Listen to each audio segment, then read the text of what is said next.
Boa noite. Tá bom.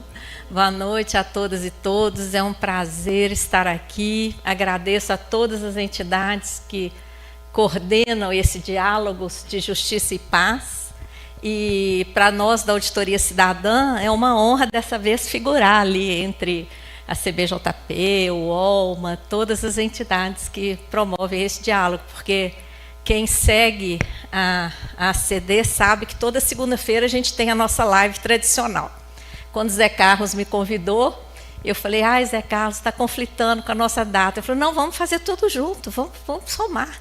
Então, essa live está sendo transmitida também pelos canais da Auditoria Cidadã, e é uma alegria compartilhar a mesa com o meu amigo Guilherme Delgado, Chico Botelho também, cuja introdução já facilita a minha apresentação.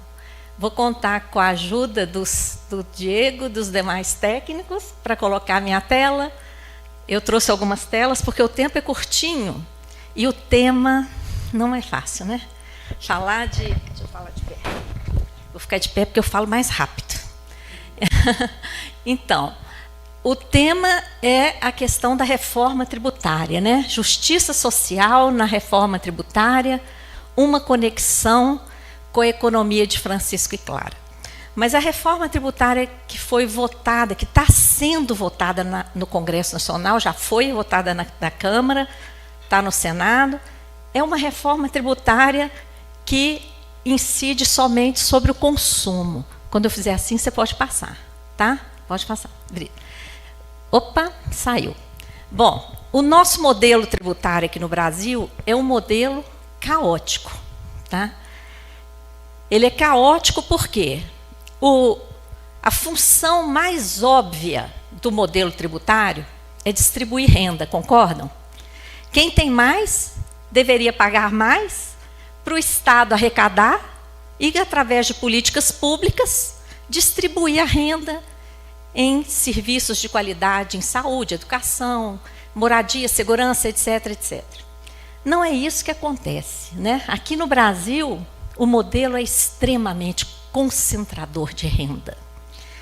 Os mais ricos quase não pagam. Alguns não pagam nada. Outros quase não pagam. E olha, não sei se está para vocês enxergarem aquela bola ali, aquele círculo, aquela pizza. Ali são os tributos que formam a carga tributária brasileira, que está em torno pouco mais de 33% do PIB, mas ela não é 33% para todo mundo. Quem é servidor público ganha mais de R$5.000 por mês, na fonte já paga mais de 40%. 27,5% de imposto, mais 14% de previdência. Fora tudo que paga sobre o consumo, IPTU, IPVA, etc, etc. Então, a carga de 33%, ela é distribuída daquela forma ali, ó. Quase 47% são os tributos que incidem sobre o consumo, embutidos em tudo que consumimos. Um pedaço ali menor sobre a renda, 20 e poucos por cento, 27% sobre a folha de salários, e olha ali o patrimônio, menos de 5%. Então, nós temos uma carga extremamente mal distribuída. Pode passar. E foi muito importante a introdução que o Chico fez, porque é importante, então, vocês já localizaram. A reforma tributária que está em votação é só sobre o consumo. É só sobre aquela parcela lá. Não estão mexendo na renda, praticamente nada, no patrimônio, etc. A introdução do Chico foi importante, porque a gente não pode falar da reforma tributária isolada do modelo econômico que atua no Brasil. E esse modelo econômico é outro modelo econômico que produz de novo concentração de renda. Por quê? Os pilares que sustentam esse modelo econômico são o modelo tributário, que concentra a renda, não cobra de rico e cobra muito do pobre, e políticas públicas também desconectadas, o sistema da dívida, a política monetária do Banco Central, o modelo extrativista de exploração predatória, tanto da mineração como do grande agronegócio de exportação, que o Papa Francisco tem falado tanto. Então, esses 4 pilares, modelo tributário, sistema da dívida, política monetária suicida do Banco Central. Vocês estão vendo aí com esse juros exorbitante, bolsa banqueiro, etc. E a exploração predatória, esses 4 principais eixos sustentam o modelo econômico. Então, é importante entender isso, entender o funcionamento desse modelo, para compreender a desigualdade social profunda que existe num país tão rico como o Brasil. A desigualdade social não é um acaso, não é culpa só de um ou outro governo, é culpa do modelo. O modelo é desenhado, é projetado para dar o resultado que dá. Então, nessa conjuntura, uma reforma tributária é urgente, tal como o enfrentamento dos demais eixos. Então, não vai dar tempo de falar hoje dos outros eixos, mas eles estão na nova cartilha lançada pela Auditoria Cidadã, que está disponível gratuitamente no site, em PDF, e eu trouxe poucas aqui para presentear para algumas pessoas. Já presenteei meu companheiro de mesa, a Salete, mas mais 3 pessoas vão ganhar também. Então, vamos lá. Focando agora na reforma que está em tramitação no Congresso Nacional. A reforma tributária do consumo. Qual é a essência dessa reforma? Ela... Oi, volta lá, não falei ainda. Qual que é a essência? Primeiro, ela cria novos tributos, extingue outros, tá? E cria uma nova instituição, o Conselho Federativo. E há ainda novos fundos, 4 novos fundos. Não está aparecendo ali o finalzinho da tela. Quais os tributos que ela cria? O Imposto sobre Bens e Serviços. Ele vai substituir o ICMS dos estados e o ISS dos municípios. Então, vai ter um novo tributo, IBS. Vai ter uma nova contribuição, a CBS, Contribuição sobre Bens e Serviços, que vai substituir as contribuições principais que hoje financiam a Seguridade Social. A COFINS, Contribuição para o Financiamento da Seguridade Social, e o PIS, que estão sendo extintos, vão ser substituídos pela CBS. A PEC, votada na Câmara, cria também um novo imposto, chamado de imposto seletivo. É um imposto que vai incidir sobre bens e serviços nocivos à saúde ou ao meio ambiente. Bacana, né? Só que deixou de fora, já está escrito lá, que a mineração e o agronegócio não vão pagar esse imposto. Então, e não tem nada que estraga mais a saúde e o meio ambiente, né, do que essas atividades. E também cria a possibilidade de um novo tributo estadual sobre bens primários semi-elaborados e outro municipal sobre iluminação pública. Então, se vocês contarem ali, estão sendo criados 5.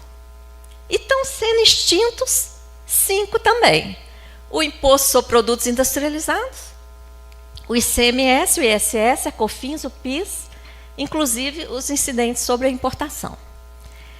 Então, aquela história de que essa reforma vai simplificar horrores. Eu vi até uma palestra sábado de uma pessoa lá da Fundação Getúlio Vargas falando que agora vai diminuir a carga tributária por causa da não cumulatividade. O ICMS já é não cumulativo, que você paga, você deduz, né? Então, é preciso ter mais debate. E na votação da Câmara não teve. O relatório, apesar de ser uma PEC que está lá desde 2019, o relator mudou completamente o relatório e não houve debate. Até na hora da votação ele estava mudando o relatório dele. E o que mais nos preocupa é essa criação da nova instituição denominada Conselho Federativo do IBS. que é esse Conselho Federativo do IBS? Ele vai ser uma agência, uma autarquia? A gente não sabe. Na PEC está escrito que ele vai ter independência técnica, administrativa, orçamentária e financeira, mas vai ser mantido pelos estados e municípios. Então, é mais uma despesa aí para os entes federados. Ele vai ser o caixa da arrecadação do que hoje cada estado arrecada de ICMS e cada município, volta mais uma, e de ISS. Isso. Imaginem o tamanho desse caixa. Ele vai pegar o ICMS que é arrecadado pelos 26 estados, pelo DF e pelos 5.570 municípios. Ele que vai administrar isso e depois vai distribuir. Com isso, os estados e municípios vão perder a autonomia e vão perder o controle da arrecadação, porque hoje o que entra no caixa do estado vai passar a entrar nesse caixa único. E nenhum ente vai ter controle disso, vai ser um bolo lá. Quem estiver administrando lá é que vai saber. A administração tributária vai ser modificada.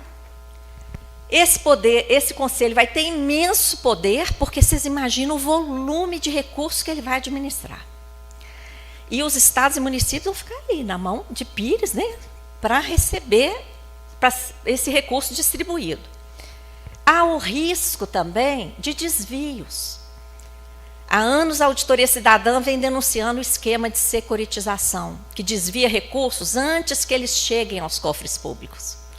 Esse caixa intermediário vai facilitar esse esquema de securitização, porque já está desviado ali para esse caixa.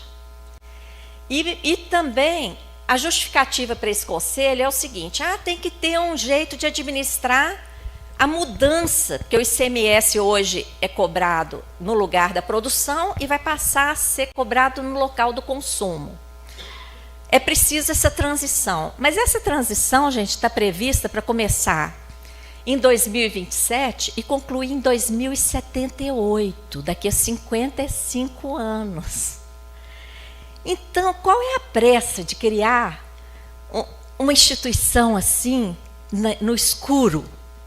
Agora sim. Quais os riscos dessa reforma do jeito que ela foi votada? Primeiro, não tem alíquota definida, nem para o IBS, nem para o CBS, quanto mais para o imposto seletivo, que ainda vai ser mais discutido e tal. O IPEA, certamente o Guilherme vai falar disso, soltou um estudo que prevê essa alíquota pode chegar a 28,5%. Hoje, o ISS nas prefeituras é no máximo 5%, o ICMS é 18% em média, e na maioria dos estados é 18%. Vocês imaginam uma alíquota geral de 28,4%. É muito alta. Há uma dúvida de que a arrecadação dos novos tributos vai suprir a arrecadação atual. E isso coloca em risco a manutenção dos estados, municípios e da Seguridade Social. Porque está havendo uma mudança drástica. O que hoje financia estados, municípios, Seguridade Social está sendo extinto. Risco de demandas judiciais. Eu fui auditora fiscal, toda vez que criava um tributo novo, toda vez que fazia uma modificação, era uma enxurrada de ações judiciais. Ausência de testes, de análises aprofundadas e debatidas com a sociedade. Isso não foi apresentado. Nenhum estudo técnico com os testes desse novo modelo. O risco de perda de autonomia e controle da arrecadação, que eu já falei, porque o IBS vai ser administrado pelo novo conselho, vai sair do poder dos estados e municípios. Alterações não transparentes na arrecadação tributária, só depois que vai vir uma lei complementar dizendo. Hoje só fala que vai ter alteração na administração tributária. E o Caixa Único vai facilitar a implementação de desvios, esquemas de desvios, a exemplo da securitização. Então, a gente vê todos esses riscos, não é, que precisariam ser debatidos no Senado antes, porque isso aí, gente, o que está sendo debatido vai constar da Constituição Federal. Não é uma coisa fácil de mudar depois. a reforma mantém o privilégio dos ricos no consumo. Os bancos pagam ISS, mas eles não vão ficar no IBS. O caso deles vai ser um regime especial, discutido depois. Por quê? É sempre assim, gente. Bancos mandam. Eles é que vão dizer como é que eles querem. E se não for do jeito deles, eles ameaçam com juro alto. Porque no Brasil o juro não está definido em lei. Aliás, uma das campanhas da Auditoria Cidadã é que limite do juro tem que virar lei. Para os governantes saírem dessa chantagem. As atividades predatórias altamente lucrativas voltadas para a exportação, como a mineração, o grande agronegócio, continuarão não alcançadas pelo IBS.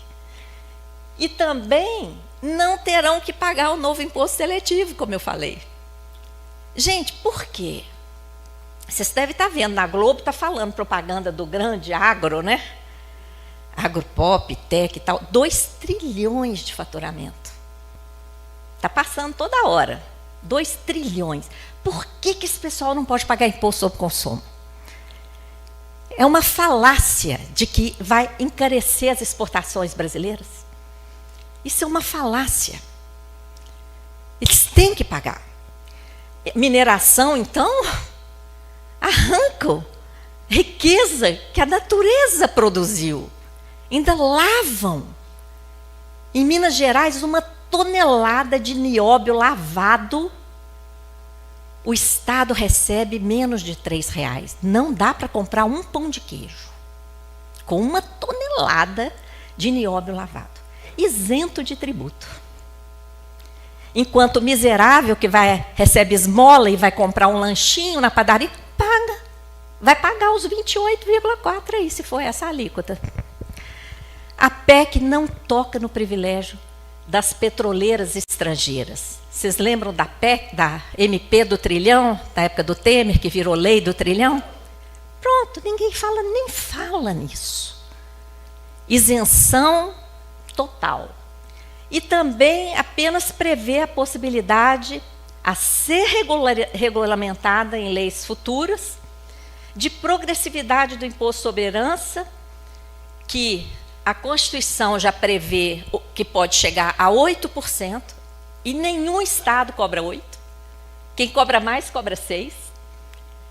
Então, a PEC está prevendo que pode ser mais do que 8%, mas ainda a ser regulamentada por cada Estado, e tributação de veículos aéreos e aquáticos, como lanchas e iates, que são isentos. É outro absurdo. Mas isso também é para regulamentação futura. Deixa eu correr aqui.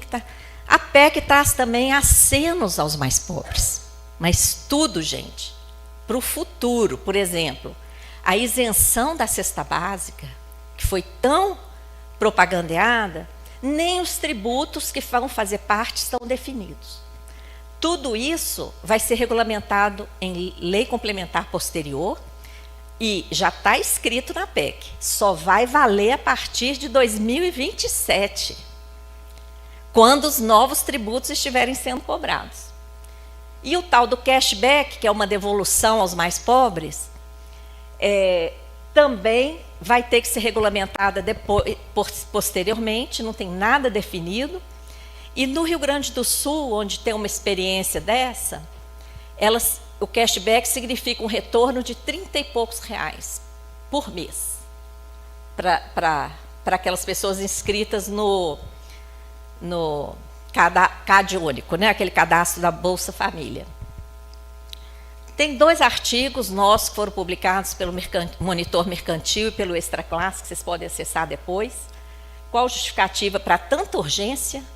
Se as medidas vão começar a entrar em vigor em 2027, a transição vai ser concluída em 55 anos depois, 2078. Por que tanta pressa? Né? E o outro artigo, a reforma tributária em curso atende às necessidades de mudança do modelo? Na minha opinião, não atende, mas a gente pode debater isso depois. Para concluir, Chico, temos também vários posts nas redes sociais da Auditoria Cidadã, né, que eu convido vocês a seguir, pode passar. E esse gráfico, né, é o carro-chefe da Auditoria Cidadã, que a gente mostra o orçamento federal executado em cada ano. Ele mostra onde que está o rombo dos recursos públicos, que é nos gastos financeiros da chamada dívida pública, que nunca passou por uma auditoria, como manda a Constituição. Todo esse gasto com a dívida é financiado com todas as receitas auferidas com a venda de novos títulos, mas não só. São financiadas também com recursos do orçamento fiscal, não é? E, para finalizar, é a propaganda da cartilha, para finalizar mesmo, a próxima, última. Que dívida é essa? Que consome todo ano quase metade do orçamento federal, afeta o orçamento dos estados e municípios. Está aqui um resumo nessa nova cartilha que nós lançamos e que estamos distribuindo no Congresso Nacional, nas assembleias legislativas e câmaras municipais, fazendo debates nos estados, para que as pessoas que estão pagando essa conta, que somos todos nós, entendam que conta que estão pagando. E que agora, com a reforma tributária, parece que vamos pagar mais ainda, né? Por enquanto é isso, gente. Eu fico aqui aguardando, né, a exposição do meu companheiro de mesa e as perguntas de vocês. Muito grata.